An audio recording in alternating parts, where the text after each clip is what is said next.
திட்டமிடாத ஒரு வேலை எப்படி நடக்கும்னா, ஒரு தெருவில் ஒருத்தர் 3 அடி இடைவெளி விட்டு குழியை தோண்டிக்கிட்டே போனானா, இன்னொருத்தன் அந்த தோண்டின குழியை மண்ணை போட்டு மூடிட்டே போயிருக்கான். ஒரு பெரியவர் பார்த்துருக்கிறாரு, அங்கே என்னப்பா வேலை நடக்குது, 3 அடி இடைவெளியில் ஒரு குழியை தோன்ற, இன்னொருத்தன் மூடிட்டு போறான், என்ன வேலை நடக்குது? அரசாங்க வேலை நடக்குது சார் அப்படின்ற. அரசாங்க வேலைன்னா அர்த்தம் இல்லாம இருக்கப்பா.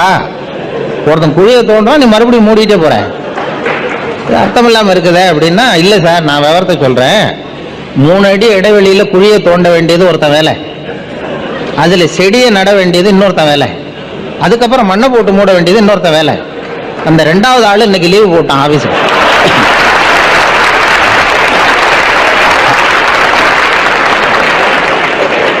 அதுக்கு நான் என்ன சார் பண்ண முடியும்? அவனுதான் எங்க அதிகாரி கிட்ட சொன்னா, நீ ஓன் டியூட்டியை ஒழுங்கா பாரு, அடுத்தவனை பத்தி ஏன் கவலைப்படுற?